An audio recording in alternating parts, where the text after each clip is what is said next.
Assalamualaikum warahmatullahi wabarakatuh, and good evening to Madam Zilihan and all my fellow classmates. My name is Tori Hadis binti Yusuf, and today I'll be presenting to you about women activists in education.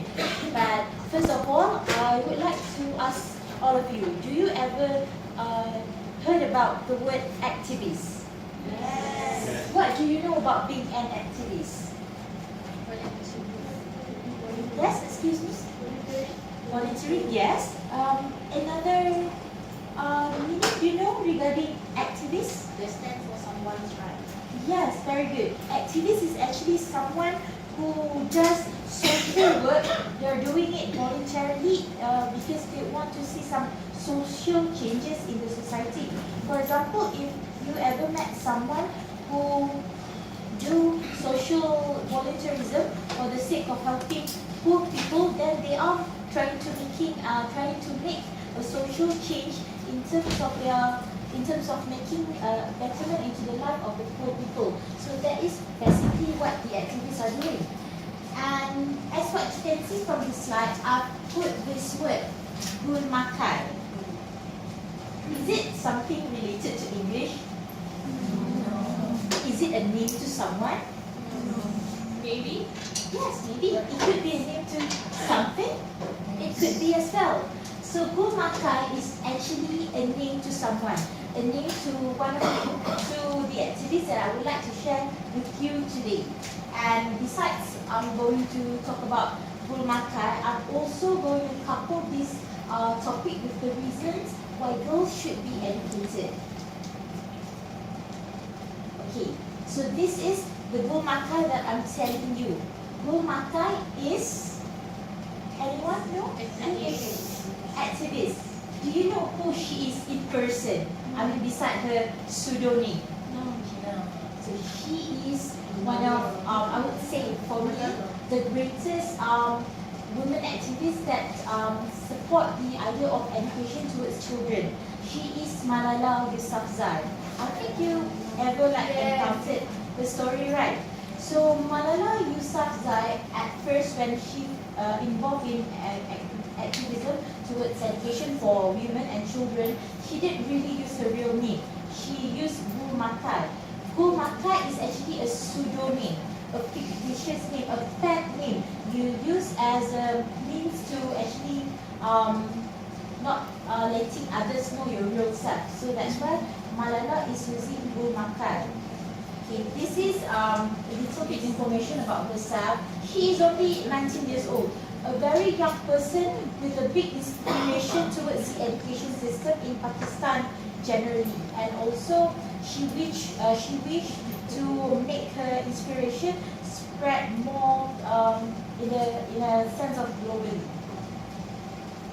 Okay, the gul makai. The gul makai is actually a name retrieved from a character in Pashtun folk story. This is something related to their local folk tales. Gul makai is actually portrayed as a woman, a heroic character, which in her life she encountered tragedy and a lot of sadness, but she come out to be a person who is really strong. So Malala is sort of trying to immerse herself into the character of gul makai. So Malala, even though she's young, she is a person who every day throwing out herself into something that I would say dangerous, because she has the guts to actually fight with the Taliban, the people who deny her rights of getting an education in Pakistan. So this is a little bit information of her initial activism in the education in Pakistan. She actually started off as a normal schoolgirl. She didn't really show much of the of her how would I say it? Of how she wants to put so much effort in education. But the thing that drives her to actually dare to talk about this in public is because the Taliban restricted, they refused that the woman is getting an education, and she feels that the education is the only weapon that could actually help women, children to get out of a stressing life. So this is the point where Malala sort of being more vocal about her thoughts on education on women and children, and her movement in trying to get the education of children and women in Pakistan spread to the global started when she started to blog about the education in Pakistan in the BBC for Urdu before it was being adapted in BBC New York. So with a growing public platform that is using blog to promote about education, to tell about the education in Pakistan at first, the kind of refusal she gets from the Taliban. This is where people start to know about the condition in Pakistan where women are really being treated unfairly.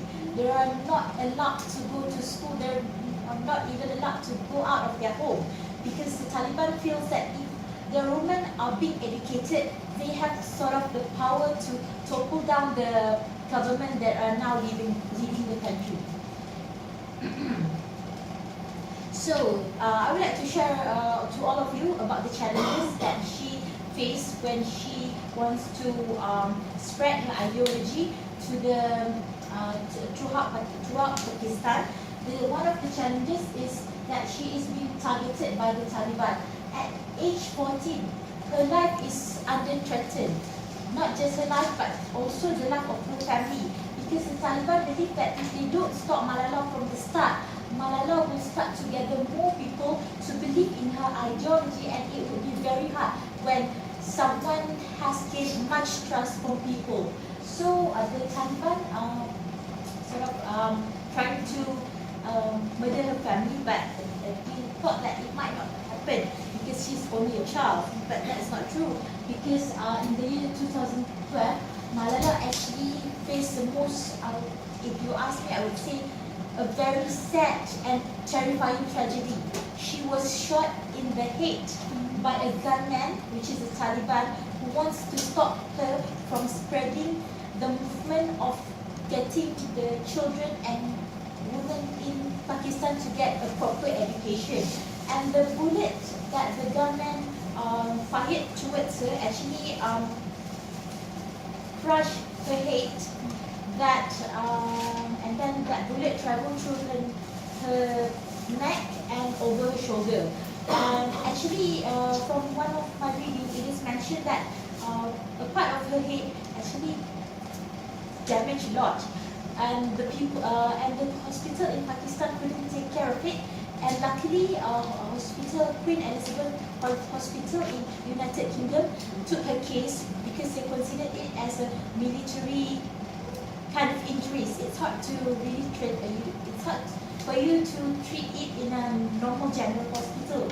And Malala took about 5 to 6 months to actually recover from her injuries, because her skull needs to be removed from her head, and it is being replaced with a metal plate.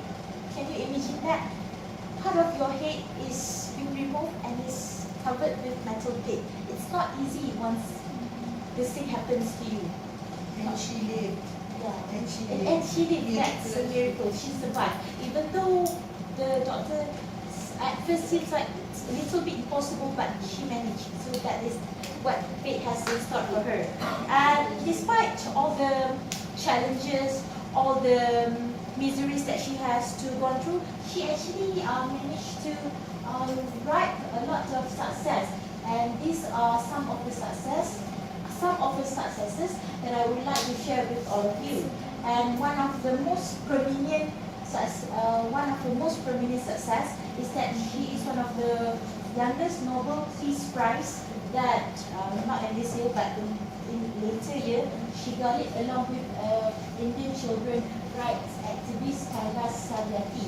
So I would like to say here that based on her struggle and her never-ending effort, at last she is finally being acknowledged by the global people that this is something that you should shed lights on, not on something itty-bitty and tiny this is something very important, something that would actually be the driving force that is not going to only change the lives of today's people, but also the peoples of tomorrow. And Malala also got her own fund, and lots of people are actually channeling their funding to this fund because Malala and her dad wishes to use the money that they got from the fund to help schools not only in Pakistan but also in other places, another deteriorated places like in Sierra Leone, Nigeria, Kenya, and some other place in which we know that their women and children are not entitled to education as much as we do. So this is one of the quotes that Malala said, one of the words from her. I dream of a country where education would prevail. So what I want all of us to think is we should be thankful because we're in Malaysia. We never feel that we are not good enough to get an education. Even though you might not be at the same level as other people, you still got the same chance.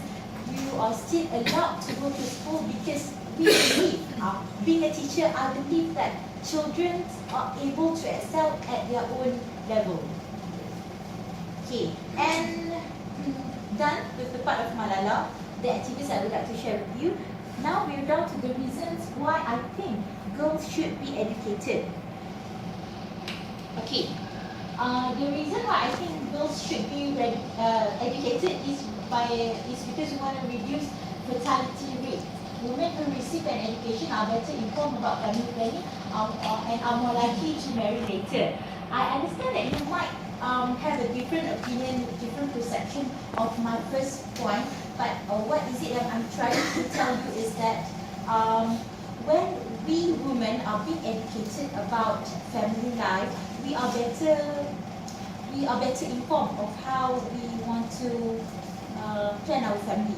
Meaning that once you are married, you know that you need to stabilize yourself first. You need to make sure that you can support your family with the appropriate kind of resources, and do not just getting married and get children as soon as possible. So you have the proper planning. You know that at some stage you need to make sure that you have appropriate resources to support not just yourself but also your coming children. So that's why educating girls, educating women is important for them to know about such things regarding family matters.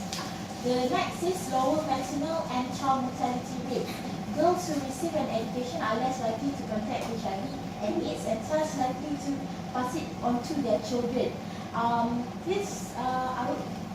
would relate it to the fact that some of girls who don't get proper education about health, they might not know the possible danger if they don't go through medical screening before they want to get married. Because some of the diseases you might not see it using your rough eyes. You need to go to medical screening and you need to check whether you are compatible with your partner or not. Because, for example, if you get a child and your child is sick and that sickness coming from your partner and you might feel a little disappointed, and from that point you'll think that things would have changed if I go for medical screening or anything. At least I could have lowered the chance of getting children who are the carrier of any kind of disease, in which it will not only make the parents a little bit hard to handle but also to the children as well in getting on with their life. And the third point is reducing domestic violence. A woman is far more likely to ensure her own safety. Even though we are educated women, sometimes we do actually get bullied or being oppressed by our own husband. Imagine if women who are not educated, who always think that they need to listen to their husband, even though their husband is not treating them well, because they have this kind of thought that their husband is everything. So we need to educate our women that at some level, you don't need to really follow your husband because you might be harming yourself, you might be harming your children. So you need to know your rights. You need to know your rights being as a wife, because at some point when your life is threatened, when your life is not secure anymore, this is not the kind of marriage you need to hold on anymore. This is a personal opinion. And higher wages and investing in the family. I would like to combine these points together because this is not actually entirely goes to the women, but to men as well. If you get yourself better education, you go to university, you do degree, and then you do master, you are actually advancing towards another level in your life. You are making sort of like a gap between you and the person who didn't really get proper education, in which it will help you in obtaining occupation that pays you higher salary, and in that way you are also able to contribute back to your family, to your parents who have done a lot for you.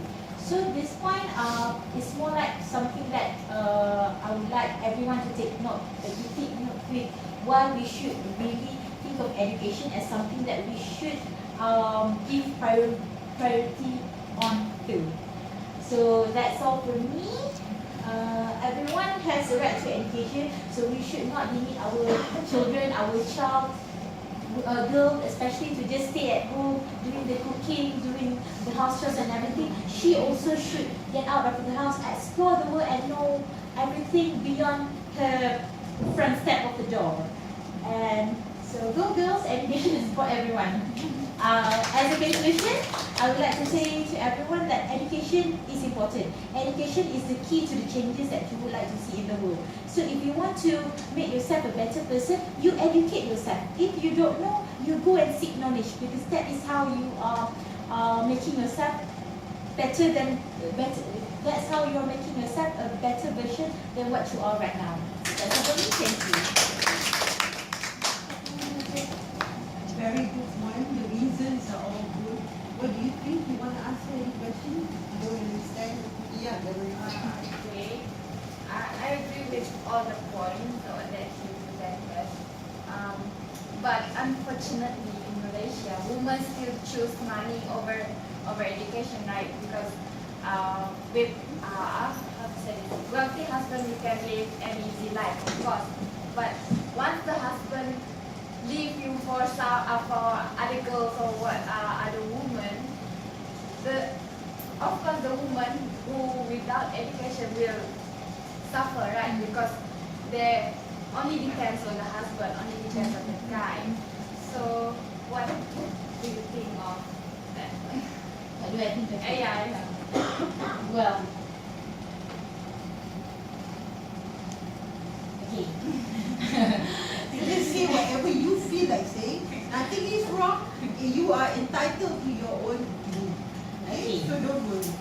Let's say that one day I'm being proposed by a wealthy man. That he wants to marry me, that he promised that he won't cheat on me. He'll like salute me with everything in the world that he could afford to give me. But you never know. Fate has always been something very mysterious.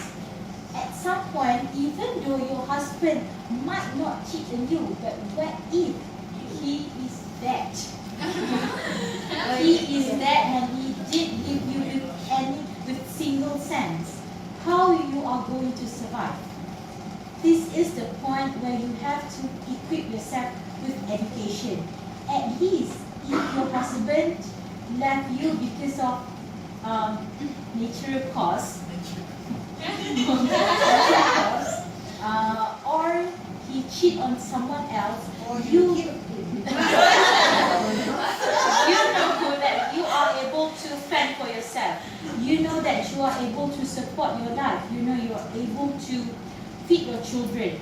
That's why at least to have education, probably if you're not good in English, you can't speak English, at least you know how to do business. That is also considered as knowledge.